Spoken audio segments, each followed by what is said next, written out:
యెహోవా ఏటిని కొట్టి 7 దినములైన తరువాత యెహోవా మోషేతో ఇట్లనెను.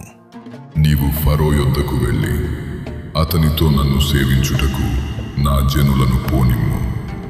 నీవు వారిని పోనీయనొల్లని ఎడల ఇదిగో నేను నీ పొలిమేరలన్నిటినీ కప్పల చేత బాధించెదను. ఏటిలో కప్పలు విస్తారముగా పుట్టును. అవి నీ ఎంట, నీ పడక గదిలోనికి, నీ మంచము మీదికి, నీ సేవకుల ఇండ్లలోనికి, నీ జనుల మీదికి, నీ పొయ్యిలలోనికి, నీ పిండి పిసుకు తొట్లలోనికి ఎక్కి వచ్చును.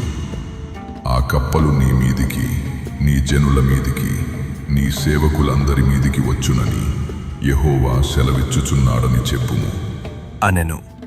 మరియు యెహోవా మోషేతో ఇట్లనెను. నీవు అహరోనును చూచి నీ కర్ర పట్టుకుని ఏటి పాయల మీదను, కాలువల మీదను, చెరువుల మీదను నీ చెయ్యి చాపి ఐగుప్తు దేశము మీదికి కప్పలను రాజేయుమని అతనితో చెప్పుము. అనగా అహరోను ఐగుప్తు జలముల మీద తన చెయ్యి చాపెను.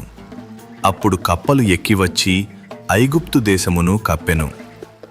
శకునగాండ్రు కూడా తమ మంత్రముల వలన అలాగు చేసి ఐగుప్తు దేశము మీదికి కప్పలను రాజేసిరి.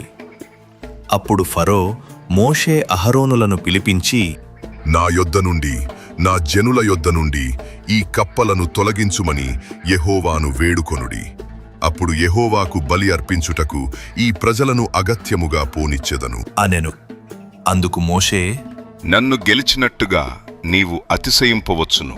ఈ కప్పల శేషము ఏటిలోనే ఉండునట్లును, అవి నీ మీదను నీ ఇండ్లలోనూ ఉండకుండా చంపబడునట్లును, నీ కొరకును, నీ సేవకుల కొరకును, నీ ప్రజల కొరకును నేనెప్పుడు వేడుకొనవలెనో చెప్పుము అని ఫరోను అడుగగా అతడు, రేపే అనెను. అందుకతడు, మా దేవుడైన యెహోవా వంటి వారు ఎవరునూ లేరు అని నీవు తెలుసుకొనున్నట్లు నీ మాట చొప్పున జరుగును. అనగా కప్పలు నీ యొద్ద నుండియు, నీ ఇండ్లలో నుండియు, నీ సేవకుల యొద్ద నుండియు, నీ ప్రజల యొద్ద నుండియు తొలగిపోవును. అవి ఏటిలోనే ఉండును అనెను.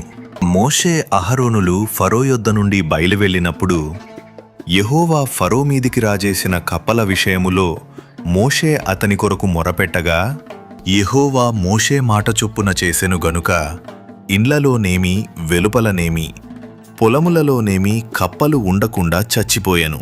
జనులు వాటిని కుప్పలుగా వేసినప్పుడు భూమి కంపుకొట్టెను.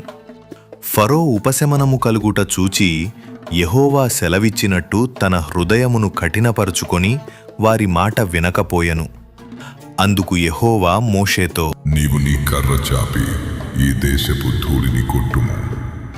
అది ఐగుప్తు దేశమందంతటను పేలుగునని అహరోనుతో చెప్పుము. అనగా వారు అట్లు చేసిరి. అహరోను తన కర్రను పట్టుకొని చెయ్యి చాపి ఆ దేశపు ధూళిని కొట్టినప్పుడు పేలు మనుష్యుల మీదను జంతువుల మీదను ఉండెను. ఐగుప్తు దేశమందంతటను ఆ దేశపు ధూళి అంతయూ పేలాయెను. శకునగాండ్రు కూడపేలను పుట్టించవలెనని తమ మంత్రముల చేత అట్లు చేసిరిగాని అది వారి వలన కాకపోయెను. పేలు మనుష్యుల మీదను జంతువుల మీదను ఉండగా శకునగాండ్రు, ఇది దైవశక్తి అని ఫరోతో చెప్పిరి. అయితే యెహోవా చెప్పినట్టు ఫరో హృదయము కఠినమాయెను. అతడు వారి మాట వినకపోయెను. కాబట్టి యెహోవా మోషేతో, నీవు ప్రొద్దున లేచి ఫరో ఎదుట నిలువుము. ఇదిగో అతడు ఏటి యొద్దకు పోవును. నీవు అతని చూచి నన్ను సేవించుటకు నా ప్రజలను పోనిమ్ము. నీవు నా ప్రజలను పోనీయని ఎడల చూడుము, నేను నీ మీదికిని, నీ సేవకుల మీదికిని, నీ ప్రజల మీదికిని, నీ ఇండ్లలోనికి ఈగల గుంపులను పంపెదను. ఐగుప్తీయుల ఇండ్లును వారున్న ప్రదేశమును ఈగల గుంపులతో నిండియుండును. మరియు భూలోకములో నేనే యెహోవాను అని నీవు తెలిసికొనున్నట్లు ఆ దినమున నేను నా ప్రజలు నివసించుచున్న గోషెను దేశమును వినాయించెదను. అక్కడ ఈగల గుంపులుండవు. నా ప్రజలను నీ ప్రజల నుండి ప్రత్యేకపరచెదను. రేపు ఈ సూచక క్రియ జరుగునని యెహోవా సెలవిచ్చినట్టు నీవు చెప్పవలెను అనెను. యెహోవా అలాగు చేసెను. బాధాకరమైన ఈగల గుంపులు ఫరో ఇంటిలోనికిని అతని సేవకుల ఇండ్లలోనికిని వచ్చి ఐగుప్తు దేశమంతటా వ్యాపించెను. ఆ దేశము ఈగల గుంపుల వలన చెడిపోయెను. అప్పుడు ఫరో మోషే అహరోనులను పిలిపించి, మీరు వెళ్ళి ఈ దేశములో మీ దేవునికి బలి అర్పించుడి అని వారితో చెప్పగా, మోషే, అట్లు చేయతగదు. మా దేవుడైన యెహోవాకు మేము అర్పించవలసిన బలి ఐగుప్తీయులకు హేయము.